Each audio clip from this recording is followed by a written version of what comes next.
Red టీవీలో మీ వ్యాపార ప్రకటనల కోసం ఈ నంబర్ ని సంప్రదించండి 6281747728. Hi viewers, welcome to our channel. ప్రస్తుతం మనతో పాటు సీనియర్ జర్నలిస్ట్ దాము బాలా సార్ ఉన్నారు. వారితో మాట్లాడు. నమస్కారం సార్. చంద్రబాబు గారి జాతకం అండ్ కేసీఆర్ గారి జాతకం, ఇద్దరి జాతకం ఒకటే. అందుకే చంద్రబాబు గారు లాగానే కేసీఆర్ గారు కూడా జైలుకు వెళ్తారని చెప్పేసి మన వేణుస్వామి గారు ఒక భవిష్యవాణి చెప్పడం చూస్తున్నాం. మరి నిజంగా జాతకం ప్రకారం జైలుకు వెళ్తారా? మరి కేసీఆర్ గారు జైలుకు వెళ్ళే ఛాన్స్ ఉందా? అసలు వేణుస్వామి గారు చెప్పిన జ్యోతిష్యాన్ని ఏ విధంగా చూడొచ్చు అంటారు? వేణుస్వామి ఏం చెప్పాడంటే కవిత అరెస్ట్ అవుతుందని కూడా చెప్పాడు వేణుస్వామి ఇంతకు ముందే. ఇప్పుడు చెప్పింది కాదు, అరెస్ట్ కాకముందు కూడా కవిత అరెస్ట్ అవుతుంది, కేసీఆర్ కూడా జైలుకి వెళ్తాడు. ఎందుకంటే కేసీఆర్ జాతకము చంద్రబాబు జాతకం ఇద్దరిదే ఒకటే, అదే పద్ధతిలో వెళ్తాడు అనేది చెప్పాడు. ఇక్కడ ఏంటంటే ఇప్పుడు 100% జాతకాలు ఒకే రకంగా ఉండవు. జ్యోతిష్ శాస్త్రం ప్రకారం కూడా మైక్రో లెవెల్లోకి తేడాలు ఉంటాయి. బ్రాడ్గా మన ఇద్దరు జాతకం ఒకటేగా ఉండొచ్చు, కానీ మళ్ళీ దాంట్లో మైక్రో లెవెల్కి వెళ్తే తేడాలు ఉంటాయి. బట్ ఇతను మామూలుగానే ఇతను జ్యోతిష్ శాస్త్రాన్ని ఫాలో అయ్యి ఇవన్నీ చెప్తున్నాడని నేను అనుకోవట్లే. ఎందుకంటే నాకు ఆ మధ్య కూడా ఎవరో ఒక జ్యోతిష్యుడు చెప్పాడు, ఆయన వేరే వాళ్ళ దగ్గర జ్యోతిష్యం తీసుకుంటుంటాడు సార్ అని. కాబట్టి ఆయన ఏంటంటే జ్యోతిష శాస్త్రాన్ని తన వ్యాపారానికి ఉపయోగించుకుంటున్నాడు బేసిక్గా. అది తప్పని నేను చెప్పట్లేదు, కానీ ఆయన చేసే పని అది. అందుకని ఆయన ఏం చేస్తున్నాడంటే దాని ఎప్పటికప్పుడు పాపులర్ అవుతూ ఉండాలి. ఇప్పుడున్న యూట్యూబ్ ఛానళ్ళ మోడల్ కూడా నేను చాలాసార్లు చెప్పాను. యూట్యూబ్ ఛానల్ ఏంటంటే సెన్సేషన్ మీదే బతుకుతాయి. సెన్సేషన్ లేకుండా మామూలు న్యూస్, రైతులు బాధలు పడుతున్నారంట, కార్మికులు ఇబ్బందులు పడుతున్నారంట, ఇంకేదో ఇట్లాంటి ప్రజల కష్టాలు, ట్రైబల్స్లో మలేరియా పెరిగిందంట ట్రైబల్ ఏరియాలో, ఇలాంటివి చెప్పామనుకో యూట్యూబ్ ఛానల్ అన్నీ మూసుకుపోవాలి. ఎందుకు? వ్యూస్ చూడరు అవి. అందుకే జనం చూడాలంటే అవి ఏదో సెన్సేషన్ ఉండాలి. మామూలుగా కూడా జనాలకి ఏవి ఇష్టం ఉంటాయి అవి రీసెర్చ్ అవన్నీ చేస్తూ ఉంటారు, దాన్ని బట్టి పెడుతూ ఉంటారు. సో వేణుస్వామి కూడా ఏం చేస్తుంటాడంటే ఈ సెన్సేషన్ క్రియేట్ చేయాలంటే ఎలాంటివి చెప్పాలి అనేది ఆయన బాగా దాంట్లో ఎక్స్పర్టైజ్ అయింది. ఎందుకంటే అతను స్టార్ట్ అయిందే సినిమా రంగంలో. టీనేజ్ నుంచి ఆయన సినిమా రంగంలో ఉన్నాడు, చిన్న చిన్న వేషాలు వేశాడు. ఆ క్రమంలో సినిమా వాళ్ళతో పరిచయాలు వచ్చాయి. అక్కడి నుంచి సినిమా వాళ్ళకి జాతకాలు చూడడం అవి చూడడం మొదలుపెట్టాడు. సో అలాగా ఫస్ట్లో సినిమాలు వైబ్రేషన్ టైటిల్స్కి వైబ్రేషన్ ఉందా లేదా అనేది ఒకటి కనిపెట్టాడు. సో దాని నుంచి అప్పటి నుంచి ఇది వైబ్రేషన్ లేదంటే ఆ టైటిల్స్ మార్చేసేవాళ్ళు చాలామంది. నేను కూడా ఫస్ట్ టైం అలాగే విన్నా వేణుస్వామి. ఎవరో వేణుస్వామి అంట వినాయక్ సినిమాకి టైటిల్ మార్చాడంట మొన్న అని చెప్పారు ఫస్ట్లో.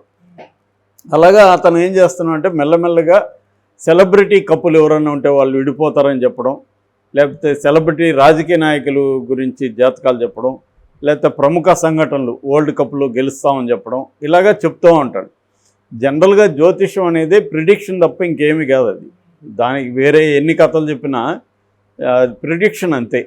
లైఫ్లో ప్రిడిక్ట్ చేయడం, నీకేమో అవ్వచ్చు అని ప్రిడిక్ట్ చేయడం తప్ప ఆ ప్రిడిక్షన్కి కూడా అనేక లిమిటేషన్స్ ఉంటాయి. అతని నాలెడ్జ్ స్థాయిని బట్టి, క్లయింట్ని బట్టి, క్లయింట్ నీకు ఇచ్చే ఇన్ఫర్మేషన్ బట్టి మనం ప్రిడిక్ట్ చేయొచ్చు. జనరల్గానే మామూలు కామన్ ఇష్యూస్ ఏముంటాయి ప్రజలకి? ఉద్యోగం, ఆరోగ్యం, ఇంట్లో సంబంధాలు, కుటుంబ సంబంధాలు, మనుషులతో సంబంధాలు, ఈ ప్రధానంగా ఈ 3 ఆస్పెక్ట్ల నుంచి మిగతా అనేక అంశాలు వస్తుంటాయి. సో అంటే ఆర్థిక కష్టాలు, కుటుంబ సంబంధాలు, ఉద్యోగం, ఆరోగ్యం, ఇవి ప్రధానమైన సమస్యలు మనిషికి. దీని నుంచే ఇంకా స్టెమ్ అవుతుంటాయి. సో ఇది తెలిసినప్పుడు ఏమవుతుందంటే ప్రతి మనిషికి ఒక హోప్ ఇవ్వడం అనేది జ్యోతిష్ శాస్త్రం చేస్తుంది. అంటే ముందు నేను భయపెడుతుంది, నీకు 6 నెలల పాటు చాలా సీరియస్గా ఉంటుంది పరిస్థితి ఉంటుంది.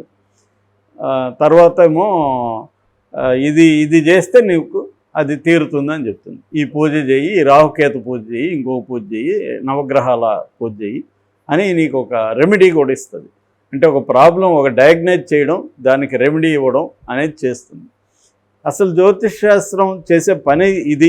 దీనివల్ల ఏమవుతుందంటే వాళ్ళు 10 చెప్తారనుకో, అందులో ఒకటి నిజమయ్యే ఛాన్స్ ఉంది ప్రెడిక్షన్లో. ఎవడైనా, నేను కూడా జ్యోతిష్యం, మాకు ఒక గురువు ఉండేవాడు ఒక ఆయన చూస్తేనే బ్రాహ్మణ్ లాగా ఉండేవాడు. ఆయన బ్రాహ్మణే, Marathi Brahman.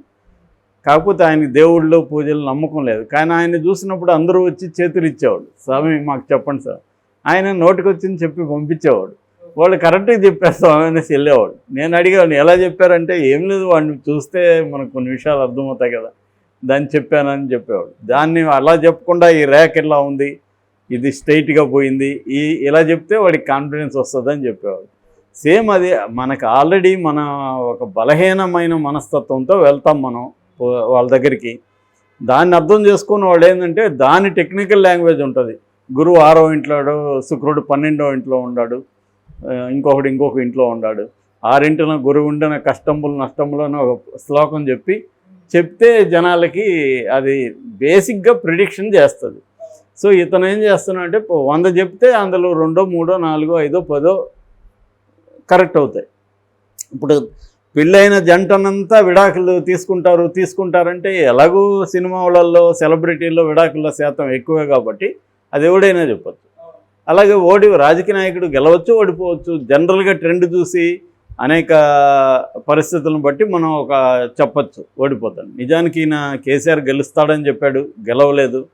World cup win అవుతుంది అన్నాడు, విన్ అవ్వదు. ఇలాంటి 1,00,000 జనాలు పెడుతున్నారు ఆల్రెడీ ఇతను చెప్పిన వాటి ఏవేవి అవ్వలేదని. కానీ అయిన వాటిని ఎక్కువగా మీడియా కానీ అన్నీ ఫోకస్ చేస్తుంది. అలాగా చంద్రబాబు అరెస్ట్ అవుతాడని నేను ముందే చెప్పాను అంటాడు. ఇప్పుడు కూడా కేసీఆర్ అరెస్ట్ అవుతాడనే విషయం ఆయన చెప్పాల్సిన అవసరం లేదు. మనం మామూలుగానే గెస్ చేస్తే చెప్పచ్చు. ఎందుకంటే రేవంత్ రెడ్డి పోకడంతా కూడా ఎలాగ ఉందంటే కేసీఆర్ని అరెస్ట్ చేయాలనే వైపుగా ఉంది. దీనికి బీజేపీ సపోర్ట్ చేస్తున్న వాదన కూడా ఉంది. అందుకనే రేవంత్ రెడ్డి వచ్చిన దగ్గర నుంచి కేసీఆర్ని టార్గెట్ చేస్తూ ఉన్నాడు. కుంభకోణాలంతా బయటికి తీస్తున్నాడు. కాళేశ్వరం డ్యాంలో జరిగింది కానీ, విద్యుత్ రంగంలో జరిగిన 85,000 కుంభకోణం కానీ, తర్వాత ఇప్పుడు ఫోన్ ట్యాపింగ్ ఇష్యూయింగ్ కానీ, ఇలా 1 by 1 తీసుకొస్తా ఉన్నాడు. మరోవైపు బీఆర్ఎస్ని ఖాళీ చేసే కార్యక్రమం కూడా స్టార్ట్ చేశారు. ఆల్రెడీ 5 మంది ఎంపీలు వెళ్ళిపోయారు, ఒక ఎమ్మెల్యే వెళ్ళిపోయాడు, ఇంకా చాలామంది రెడీగా ఉన్నారు చేరేదానికి. సో ఈ క్రమంలో కేసీఆర్ని అన్ని వైపుల నుంచి కమ్మాలి అన్నది ఒకటి జరుగుతుంటే, కేసీఆర్ ఏమో మరోవైపు నుంచి కాంగ్రెస్లోకి తన మనుషులను పంపించి ఇన్సైడ్లో నుంచి కాంగ్రెస్ను దెబ్బతీసే కార్యక్రమం కేసీఆర్ కూడా చేస్తున్నాడని వార్తలు వస్తున్నాయి. సాక్షాత్తు సోనియా గాంధీ రేవంత్ రెడ్డిని హెచ్చరించింది, ఒక 2 ఎమ్మెల్యేలు మాత్రం నువ్వు తీసుకోవద్దు అని రేవంత్ రెడ్డికి సలహా ఇచ్చిందని కూడా నిన్న వచ్చింది, మనం చెప్పుకున్నాం కూడా. సో ఇలాగా ఇవి ఎందుకంటే వీళ్ళకి మంచి మెజారిటీ లేదు కాబట్టి 60 మ్యాజిక్ ఫిగర్ అయితే 64 ఉన్నాయి, సిపిఐని కలుపుకుంటూ ఒకటి ఉంది. సో కాబట్టి ఒక 7-8 మంది బయటకు వచ్చినా కూడా ప్రభుత్వం కుప్పికూలిపోతుంది. కాబట్టి ఇటు కేసీఆర్ని మనం తక్కువ అంచనా వేయలేం, ఆయన ట్రై చేస్తుండొచ్చు. మోడీ ఎటువైపు ఉన్నాడు అనేది కూడా వెరీ ఇంపార్టెంట్. ఎందుకంటే మోడీ ప్రతి రాష్ట్రంలో కూడా ఏదో ఒక పార్టీని డిస్టర్బ్ చేసి దాన్ని వీక్ చేసి ఆ ప్లేస్లోకి రావాలనేది మోడీ స్ట్రాటజీ కూడా ఎప్పటి నుంచో ఉంది. సో ఆ రకంగా గతంలో కాంగ్రెస్, ఎందుకంటే దేశవ్యాప్తంగా మోడీ కానీ బీజేపీ లక్ష్యమే కాంగ్రెస్ ముక్త భారత్. కాబట్టి తెలంగాణలో కూడా కాంగ్రెస్ని రానివ్వకూడదు అనుకొని బీఆర్ఎస్తో వాళ్ళు లాలూచి పడ్డారు, బీఆర్ఎస్తో కొమ్మక్కయ్యారు. కానీ కాంగ్రెస్ అధికారంలోకి వచ్చేసింది. ఇప్పుడు కాంగ్రెస్ కొద్దిగా బలంగా ఉంది ఇక్కడ. కాబట్టి బలహీనంగా ఉన్న బీఆర్ఎస్ని తొక్కేస్తే మనం ఆ ప్లేస్ని ఆక్యుపై చేసుకుంటే బాగుంటుంది అనేది బీజేపీ ఊహించే అవకాశం అయితే ఉంది. లేదు కాంగ్రెసే ప్రధాన ఎనిమి కానీ బీజేపీ కానీ అనుకుంటే ఇప్పుడు కూడా కేసీఆర్తో కుమ్మక్కయ్యి కాంగ్రెస్ని ప్రభుత్వాన్ని కూలగొట్టే అవకాశం ఉంది.